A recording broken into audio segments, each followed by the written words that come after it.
Olá pessoal, eu sou a Lua Serena e eu tô super feliz de estar aqui participando com vocês da celebração de 20 anos da Abra Wicca, essa instituição que tanto fez pelo paganismo no Brasil e que com certeza ainda tem muito o que fazer. Peço desculpa de não estar presente fisicamente, mas de qualquer maneira a gente estaria junto, ainda que por vídeo. Bom, preparei para vocês uma palestra de dois assuntos que se interligam e que eu gosto bastante, que são mistérios iniciáticos e ecoespiritualidade. Quando e onde eles se encontram e de que forma a gente pode acessar os mistérios iniciáticos através das ecoespiritualidades. Vamos lá? Bom, eu gosto sempre de começar, gente, conceituando as coisas. Principalmente porque a bruxaria, o neopaganismo, essas vertentes todas, elas possuem, né, uma pluralidade muito grande. Então, sempre que a gente vai falar sobre bruxaria, sobre paganismo, eu acho que é importante a gente começar conceituando. O que é ecoespiritualidade? Bem, ecoespiritualidade é um termo guarda-chuva, né? Que vai abarcar vários tipos de práticas espirituais ou religiosas que são pautadas na Terra. Então, toda a espiritualidade que pode se manifestar através de uma religião ou não, ela tem como um de seus objetivos conectar o ser humano à sacralidade. E aí, cada espiritualidade, cada religiosidade vai ter seus detalhes e tudo mais. Mas o fato é que a ecoespiritualidade é um termo para designar certas práticas que guardam relação com essa conexão com o sagrado através da terra. É muito comum a gente ver tipos de espiritualidade, tipo de práticas espirituais ou religiosas que são bastante assim transcendentes. Então, muitas vezes vendo a própria terra como algo ruim, né? Estar aqui como algo ruim, como algo que a gente deve evitar, um local da onde a gente tem que sair e que já que a gente tá aqui a gente é uma porcaria, por isso que a gente tá aqui e tudo mais. E aí você também autoriza com esse tipo de pensamento, muitas vezes, a exploração, o domínio da terra e tudo mais. Então, ecoespiritualidade, ele é esse termo guarda-chuva, onde embaixo dele a gente vai encontrar vários tipos de práticas espirituais ou religiosas. A gente poderia citar a própria bruxaria, né? É um tipo de ecoespiritualidade, eu diria. O neopaganismo é um tipo de prática ecoespiritual. Mas tem outras, né? Até muitas vezes dizem que esse termo ecoespiritualidade ele foi cunhado ou desenvolvido ou foi tratado mais assim por um ecoteólogo, né? Um cosmólogo cristão, o Thomas Berry. Então fica aí para vocês pesquisarem, que eu acho que vocês vão gostar de pesquisar sobre ele. Ele era um cosmólogo e um eco-espiritualista, por assim dizer, cristão, e que ele trazia muitas reflexões, ele traz, né, que ele se foi, mas a sua obra permaneceu. Muitas reflexões interessantes sobre o que é eco-espiritualidade, como se conectar com a Terra, né, e como essa conexão com a Terra pode nos fazer acessar o sagrado.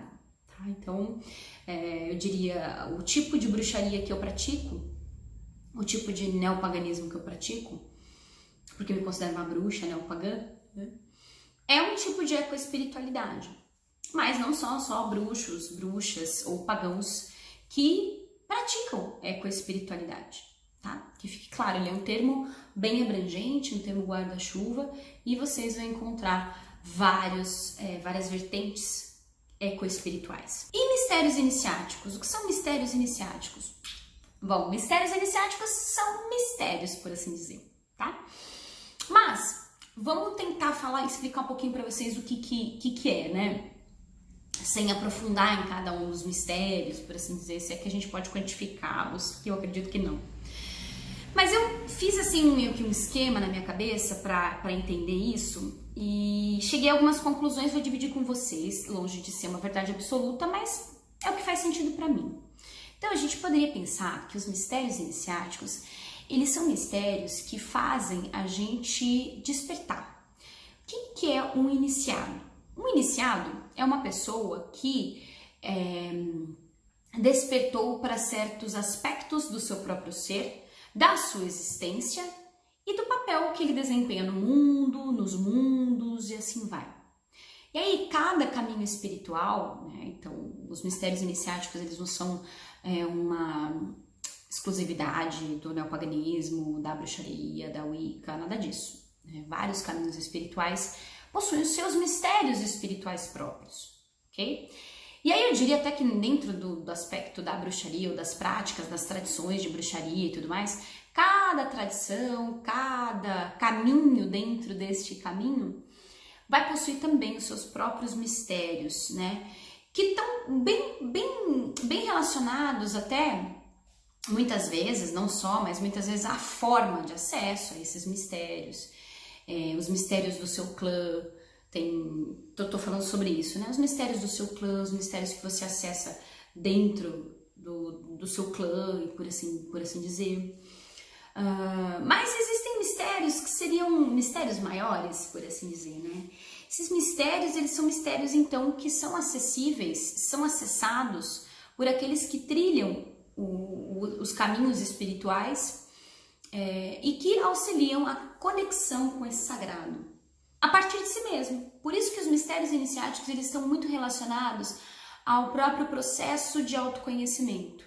Daí que a gente vai encontrar, dentro de uma psicologia até analítica, junguiana, simbólica, a descrição do acesso a esses mistérios através de mitologia, por exemplo. E se a gente for pensar que a gente pagão, né, bruxo, a gente celebra junto a deuses, junto a seres, junto a espíritos, a gente poderia dizer que a conexão e o trabalho com esses seres, espíritos e deuses nos auxiliam e nos abrem as portas desses mistérios, mas sempre a partir de nós mesmos, né? Sempre a partir de um mergulho a nós mesmos. Então é aquela máxima, né? Conhece a ti mesmo e conhecerá ao universo, aos deuses e aos mistérios, tá? A inscrição lá famosa, né, do oráculo de Delfos.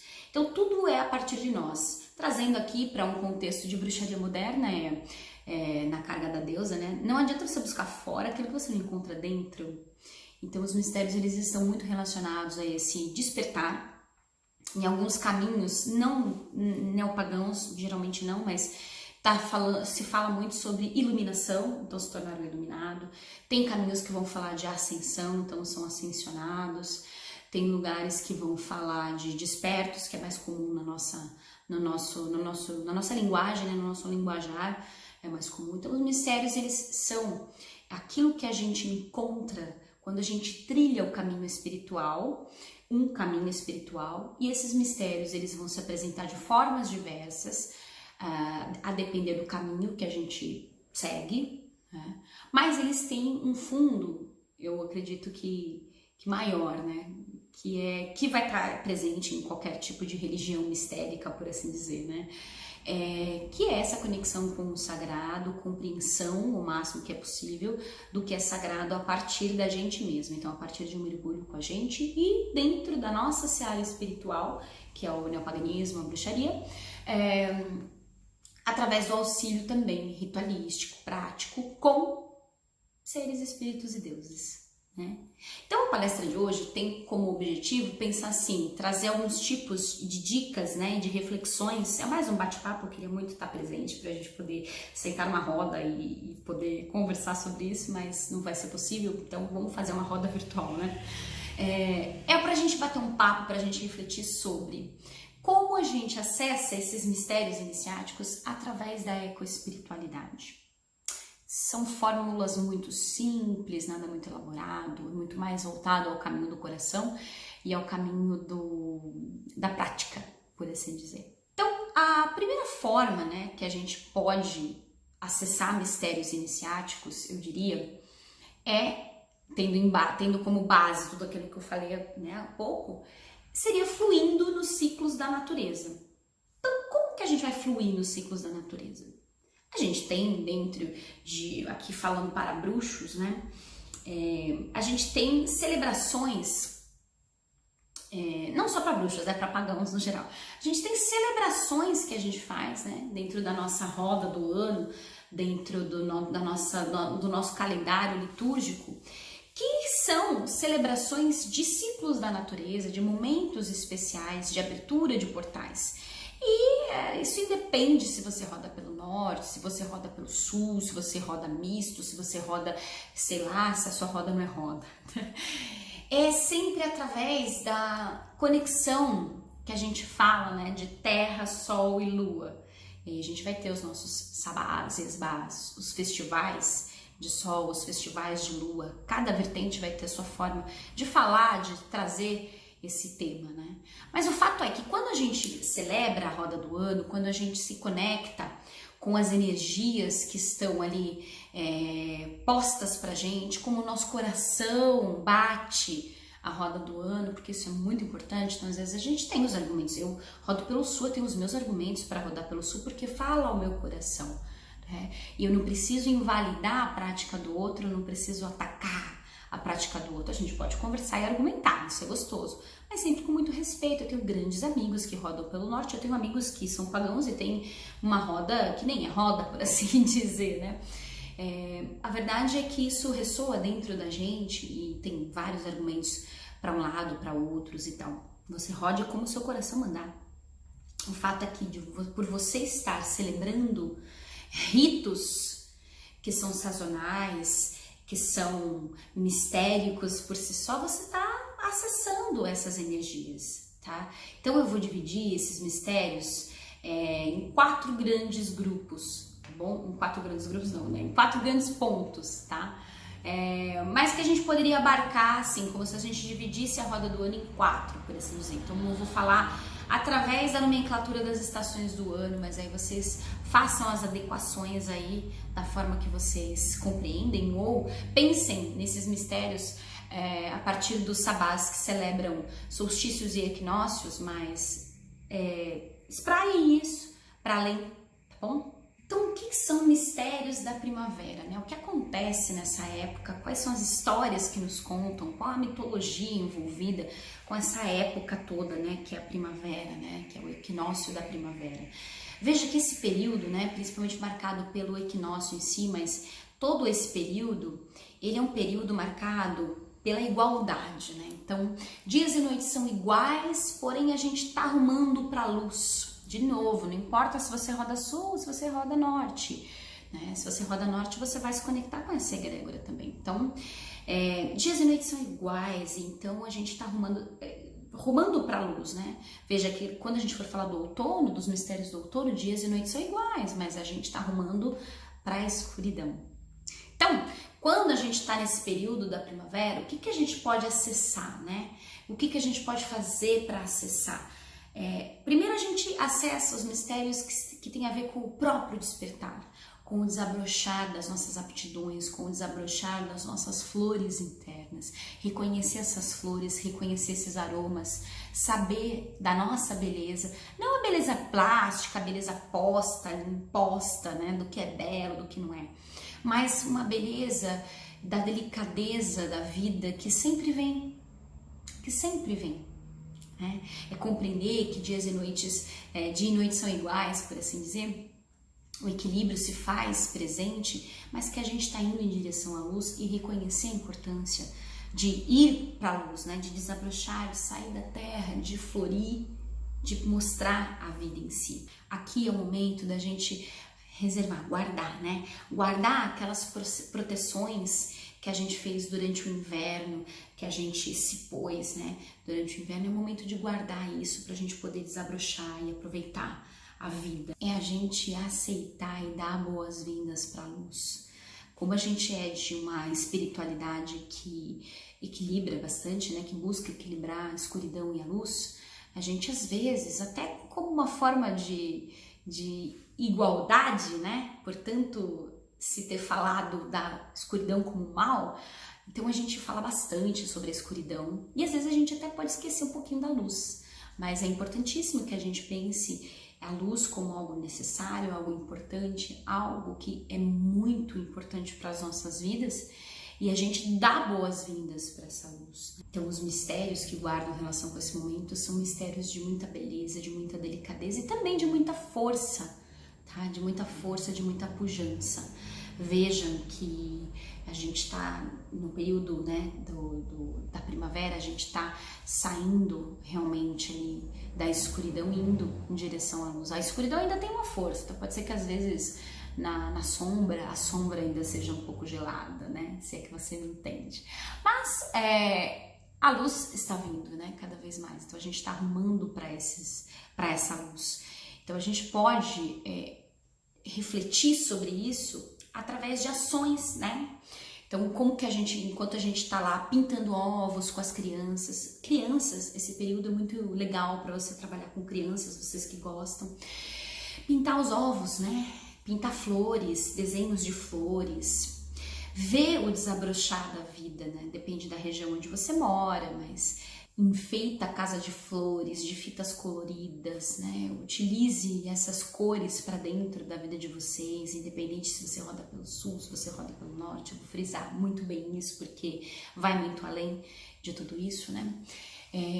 Você pode também, nesse momento, perceber a mudança, né? Se você roda pelo sul, por exemplo, e dependendo de onde você mora, você pode notar o período crescente de insetos, né? Principalmente os insetos noturnos. Então você vê as lâmpadas, né, na luz, os insetos girando ali, entrando na sua casa. Percebam isso, né? Isso é um sinal da vida, é um sinal da luz, é um sinal dessa energia que vai voltando cada vez mais, né? Então a gente vai rumando para a luz, e aí quando a gente chega no verão, a gente tá no ápice, né? Esse período todo do verão, a gente está inundado de vida, né? A gente está no ápice da luz, a gente está imerso a essas energias, e essas energias são energias muito importantes, né? Porque nos faz ver a importância da gente compreender os ápices e vivenciar esses ápices, né? Então a gente tem o ápice da luz, mas a luz é o ápice, tudo que sobe tem que descer, é verdade.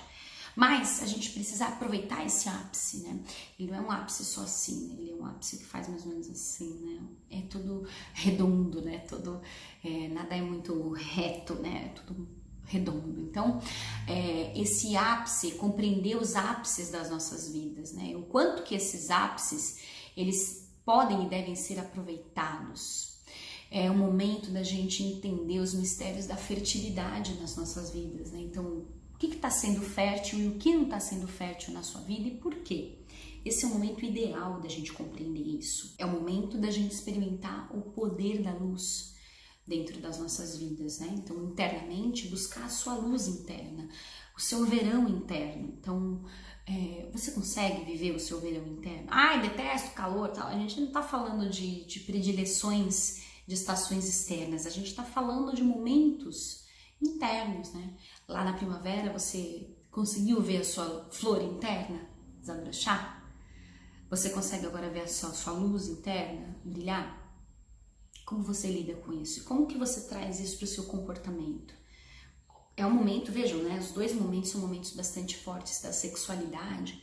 Como você trabalha seu corpo, a sua sexualidade? É bem interessante de vocês pensarem, porque aqui a gente pode adentrar mistérios muito profundos com relação aos nossos corpos, com relação à nossa forma de expressão sexual, curar, né? Curar que está inteiramente ligado, né? A cura está inteiramente ligada ao processo de despertar. Então, curar algumas questões relacionadas à fertilidade, a nossos corpos. Esse é o momento de fazer esse mergulho na luz. Então, como que a gente pode potencializar isso? Fertilize seus projetos. É o momento de botar a cara no sol, por assim dizer, né? Traga para o mundo, traga para o seu comportamento os aprendizados que você teve, né? Traz para a vida, traz para essa vida, né? Veja que é um momento muito propício da gente manifestar o que a gente quer. Então, buscar realmente trazer para o concreto, tá? Não ficar só no plano das ideias. Você pode enfeitar a sua casa com fitas, com velas. Você pode se conectar com o poder das noites de verão, né? Então, escutar o barulho da noite. Aqui na minha casa, perto da minha casa, não tão pertinho, mas relativamente perto, tem um arrozal. E é muito gostoso, nas noites de verão potente, assim, a gente escuta o quachar dos sapos e os insetos da noite, e é tão maravilhoso. Eu fico horas ouvindo assim, sabe? Fico conectada ali, eu viajo, aquilo me leva pra dentro, né? Pro meu arrozal interno, né? Por assim dizer. E aí a gente chega no outono, né? Então, no outono, dias e noites são iguais. Porém, agora a gente tá arrumando pra escuridão. Então, o outono é o momento da gente pensar nos mistérios que guardam relação com a nossa colheita, com aquilo que a gente colhe, aquilo que a gente deixa embora, né? É o momento da gente deixar ir, né? Se preparar a nossa vida para aquilo que tem que ir. Deixa suas folhas, né? Que são às vezes os cabelos, deixa suas folhas caírem, às vezes sentimentos que já não devem mais estar aí, deixa cair, deixa as folhas secas. É importante que nesse momento a gente volte-se para dentro, ainda há luz, né? Então a gente pega essa luz, essa lamparina e olha para dentro da gente, compreendendo as nossas sombras, aquilo que a gente precisa ressignificar, dar um novo sentido para isso. E exatamente por ser um momento de reflexão, de ressignificação, é um momento muito importante para a gente quebrar crenças limitantes, padrões limitantes, para a gente quebrar amarras que a gente vai se colocando, né? Meio 8 de espadas ali, a gente vai se colocando na vida e vai pautando a nossa vida nisso tudo. Então é o momento da gente realmente soltar isso, né? Deixar ir embora, e para que a gente possa ter forças para o que ainda há de vir, né? Então a gente precisa realmente, como uma trilha, né? Que você tem que levar só o que é necessário. Agora é o momento da trilha, assim, que você vai deixando as coisas pelo caminho mesmo, né? Mas não pelo caminho por serem, deixou mal feito, por assim dizer, ou não terminou, mas porque aquilo já não cabe mais na sua bagagem. Então é o momento de você deixar ir. E aquilo que fica é o momento de você dar um novo sentido. É o momento de você dar uma nova direção. É para isso que não é para isso, né? Mas é esse tipo de reflexão, é esse tipo de comportamento que a natureza, né, no período do outono pode nos trazer. Quais são as dicas que a gente pode dar para vocês, né? Para vivenciar esses mistérios, você pode rever fotos antigas, se alimentar com os seus queridos, fazer comidas nutridoras e comer junto, enfeitar a sua casa com guirlandas de folhas secas, com frutos, raízes. É um momento muito interessante de você se alimentar com isso. É você perceber que assim, nessa época, normalmente, os dias eles estão bem quentes, pelo menos onde eu moro aqui no Sudeste, né? Aí na sua região você vai ter que fazer o entendimento disso, né? É um momento em que tá muito calor ainda, sabe? Mas a sombra ela é extremamente gelada. Então é algo que me faz refletir muito, né? Sobre como a luz vem, a luz nos aquece, mas às noites você tem que se deparar com a sombra gélida da noite, né? E lidar com ela. E perceber as mudanças nos corpos, né? Perceba as mudanças que a gente tem na pele, né? Nos períodos, isso é muito interessante. Então, esvaziados do excesso, né? Então, esvaziados daquele excesso, a gente pode vivenciar o fim, a morte em reverência. Então, veja, a gente vem lá da primavera desabrochando, no verão aquela abundância, e no outono a gente deixa aí os excessos. E livres, esvaziados desse excesso, aí então dá pra gente entender o inverno, a morte, né? A morte em reverência, a morte, ela nunca vem sem dor. A morte traz um sentimento de dor, porque esse plano que a gente tá, o plano da matéria, né? Então deixa eu ver, eu quero pegar, né? Ver com a mão. Então eu gosto, eu quero abraçar, eu quero beijar, eu quero estar perto. Por isso que um dos maiores aprendizados que a gente tem aqui nesse plano é entender as questões do apego, exercitando o desapego, né? Então, porque é matéria, né? Então a gente quer pegar. E o inverno ele nos traz esse período todo, né? Que envolve Festival dos Mortos e tal. ele é um período que nos ensina muito sobre os finais. Entender quando uma coisa chega ao fim, entender que nada é um ponto final, mas é, né? Então, aquilo que termina e se transforma em outra coisa, mas como era jamais. Então, quando a gente morre daqui, né, desse corpo, é uma passagem, é verdade, mas também a gente deixa para trás uma experiência, né? Então, quando eu vou partir e nunca mais como você, né? Vai ser uma outra experiência, talvez, né? Uma outra seara a trilhar, mas neste momento, com este corpo, nesta vida, nunca mais. E isso gera dores. E é o momento da gente mergulhar nessas dores, né? Então é o momento da gente refletir sobre essas dores, sobre esses apegos, sobre essas questões dos finais. É o momento da gente concluir o que tem que concluir. É o momento da gente reverenciar aqueles que já partiram e entender que no final, gente, no final só o que é verdadeiro permanece. Essa é a grande realidade. Então, aqueles que já perderam entes queridos, com certeza sabem disso. Então, não importa o que passou. O que importa é o que realmente uniu vocês, que com certeza é o amor. Então, a morte, ela vem como uma grande professora para nos ensinar exercícios de desapego, né? E a gente fala da morte sem sombra de dúvidas. A gente morre muitas vezes, né? Enquanto a gente está em vida mesmo. Eu já não sou mais aquela de um ano atrás, de 2, 3. Eu já morri e já renasci. Mas é bem aquela coisa, todo mundo quer o renascimento, mas ninguém quer morrer, porque morrer dói. Porque o fim dói. E a gente gosta do controle, né? Então, como a gente gosta de estar muito no controle, a gente tem uma dificuldade para desapegar. Então, tem algumas dicas, alguns exercícios que são importantes que vocês podem fazer. Por exemplo, visitar pessoas idosas, fazer algum tipo de serviço de caridade em asilos, conversar com os seus idosos, estar mais próximo dos seus idosos, dos seus velhos. Dar bênçãos às pessoas que você ama, né? Doar aquilo que não te serve mais. Isso é um momento bem interessante, né? Por isso, campanha do agasalho. Você doar aquilo que não te serve mais. É você visitar entes queridos, visitar o túmulo de quem se foi. É um momento muito interessante de você também refletir sobre quem você foi, né? Fazer algumas retrospectivas aí dos anos passados para ver quem morreu e quem ficou de dentro de você. Quais de você, né, foi embora, quais nasceram no lugar. Isso é um exercício muito interessante. Olhar para você no passado é bem interessante, porque nos ensina muito.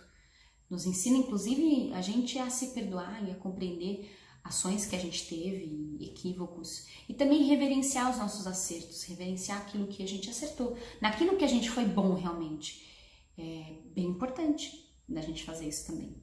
Resolver pendências, concluir coisas, perdoar. É o momento de deixar, né, as coisas, findar as coisas, então perdoar. E o perdão, às vezes as pessoas acham que perdoou, tem que ficar amigo de novo e trazer para casa. Não, é um ato de libertação também, né? Então, perdoar, se perdoar, é um momento da gente também olhar a natureza e perceber o vento frio.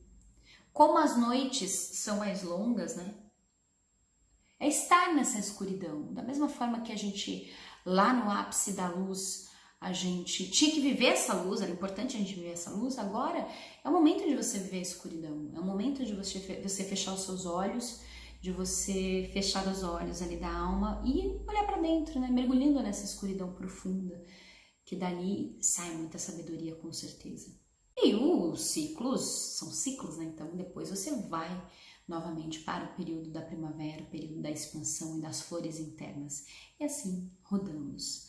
Outro aspecto também que eu considero sendo, né, roda do ano, é a gente fluir com a lua. Veja, todos esses mistérios, quando a gente olha para a Terra, a gente está falando de ciclos.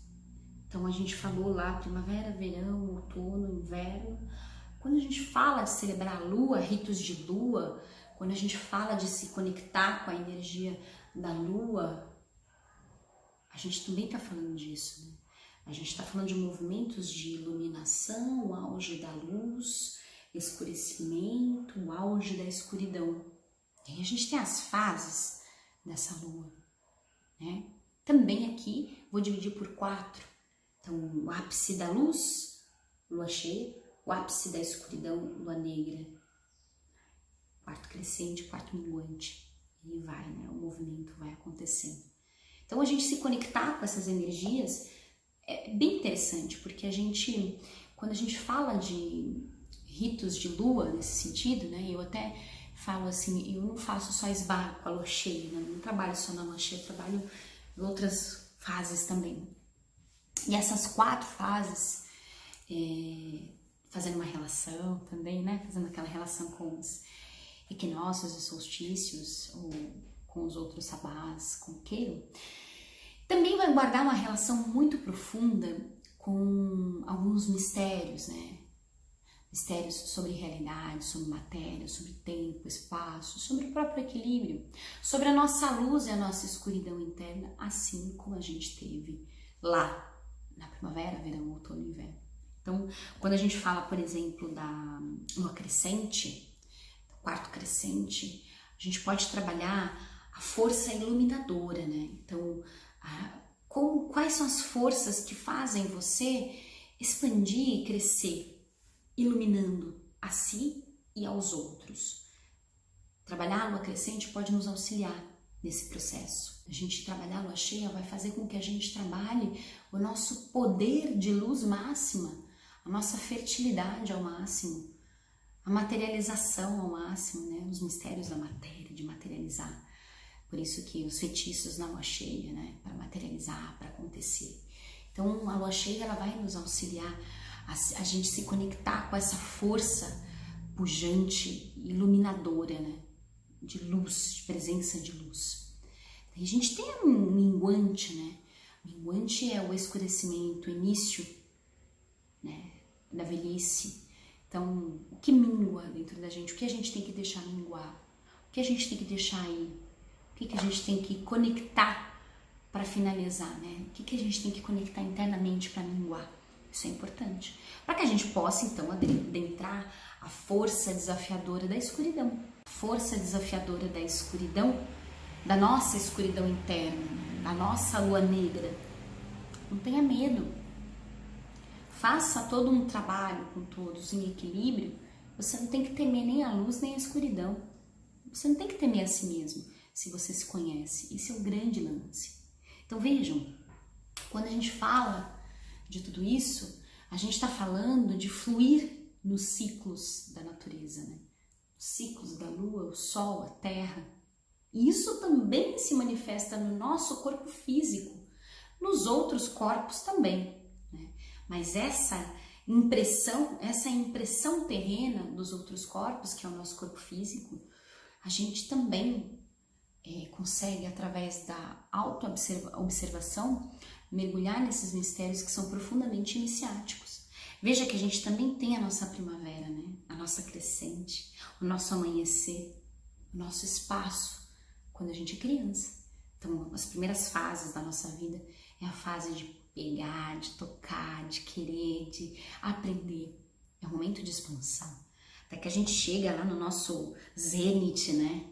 No nosso dia, na nossa cheia, no nosso verão.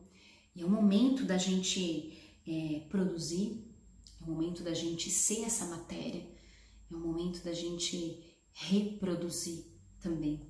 Até que a gente começa, então, com o nosso outono, a gente começa o nosso entardecer, né? Os cabelos brancos que começam a fluir, as rugas, a gente começa, né? Alguns começam a perder os pelos, os cabelos, as coisas mudam. Durante muito tempo da nossa vida, quando a gente é jovem, todas as mudanças que a gente vai percebendo no nosso corpo são mudanças legais. Nasce peito, nasce bunda, nasce outras coisas e tudo bem. Depois de um tempo a gente começa a perceber outras mudanças acontecendo. Uma velocidade mais lenta, né? Então, ando devagar porque já tive pressa, né? Então a gente continua produzindo e reproduzindo, mas numa outra pegada, compreendendo outras questões, né? Entardecendo. Até que a gente chega, então, no nosso nadir, né? Na nossa noite, na nossa escuridão, no nosso inverno, na nossa negra, que é lá no finalzinho, bem no final, a morte, que é a conclusão de tudo isso. E aí a gente tem que deixar a última bagagem, né? Que é o corpo, e a gente parte para a nossa próxima jornada, né? Então, eu diria para vocês que a Terra como caminho espiritual, gente, a Terra, né? Viver na Terra. Eu sempre brinco, eu falo assim, eu adoro o céu visto da Terra. Viver a Terra, viver o nosso corpo, viver os nossos ciclos, viver os ciclos do dia, os ciclos das estações, olhar para fora, né? Que tem uma janela. Olhar para fora e ver a vida acontecendo e a morte acontecendo é algo extremamente profundo para mim. Então, a gente consegue entender muitas coisas, né? E que talvez um dos maiores ensinamentos que a gente tem é de entender os ciclos, de buscar compreender esses ciclos e vivenciá-los, né? Da melhor maneira possível. Importante que a gente também, com outras dicas, né? Para a gente acessar esse caminho espiritual, essa vivência espiritual, é a gente aprender a desintoxicar o nosso corpo, desintoxicar as nossas emoções, a nossa mente. Então, fazer o máximo que seja possível dentro daquilo que é possível, emocionalmente, mentalmente e fisicamente, uma limpeza disso, sabe? Deixa para trás aquilo que não serve. Pode ser que passe muitos outonos até que você consiga se desvencilhar de alguns sentimentos, de alguns pensamentos. É normal. Tudo bem não estar bem, né? Tudo bem às vezes a gente não conseguir desapegar. Faz parte, gente. Ninguém disse que a gente tinha que ser perfeito. Ninguém disse que seria simples, que seria fácil.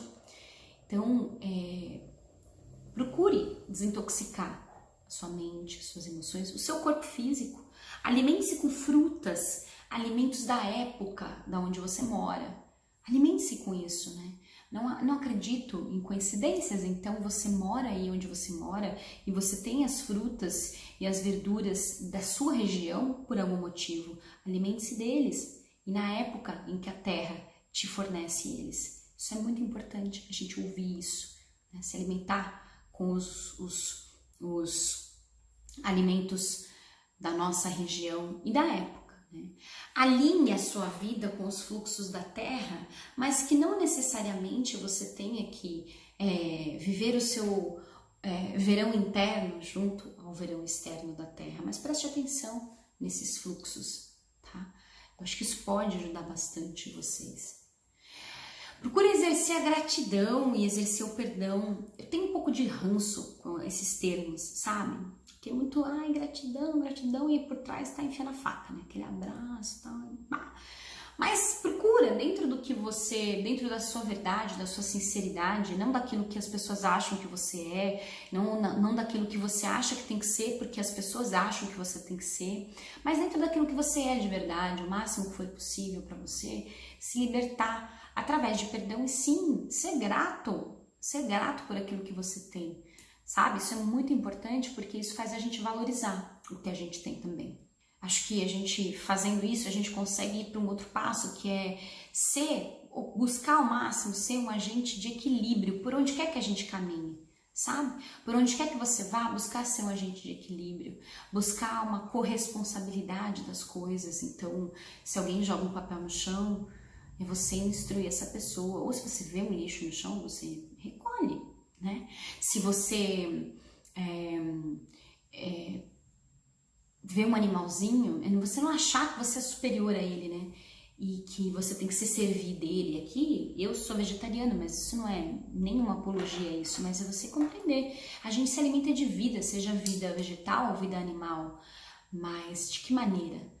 Né? Então, como você consome, como você produz o seu lixo, como você trata as suas plantas, como você trata os animais, como você trata o caixa do supermercado, como você trata uma criança que você julga ser chata, você na altura, né? Nossa, na altura da sua super sabedoria de adulto, ó, como você trata essa criança?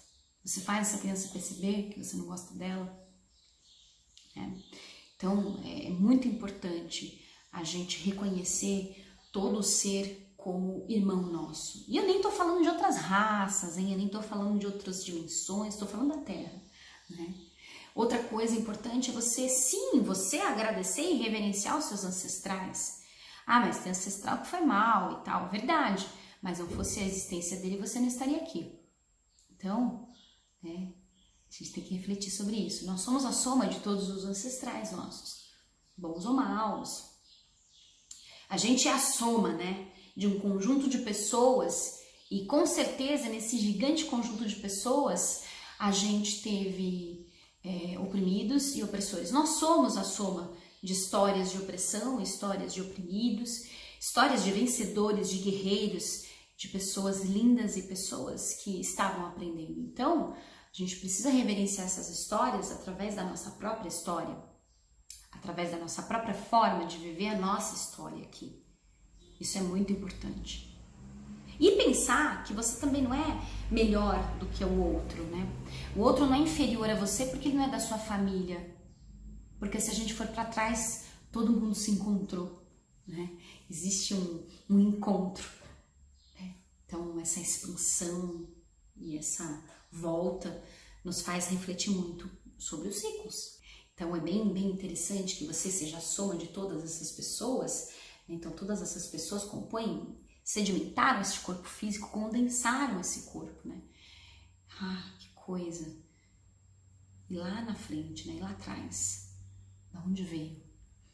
Mistérios. Mas é legal a gente reverenciar os nossos ancestrais por isso, né?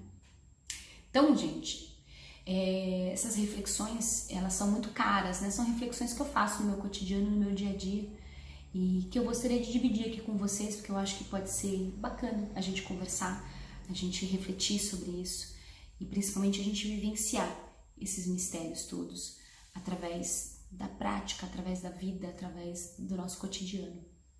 Espero que tenha valido para vocês e eu fecho com uma reflexão final de uma frase do Nietzsche que é mais ou menos assim: e aqueles que foram vistos dançando foram julgados insanos por aqueles que não conseguiam escutar a música. Então, quando a gente se conecta com os ciclos, quando a gente se conecta com os astros, quando a gente se conecta com a ecoespiritualidade, a gente está escutando a música que os deuses cantam pra gente. Então, a gente dança com eles. Mas tem aqueles que não conseguem ouvir. Mas um dia eu acredito que eles vão apurar os ouvidos e vão conseguir. Tá certo, gente? Um beijo pra vocês. Parabéns, Abra Wicca. Parabéns, Mavesper. Parabéns a toda a equipe. Obrigada pelo convite. Eu espero que tenha valido a pena esses minutinhos juntos. Um beijo pra vocês.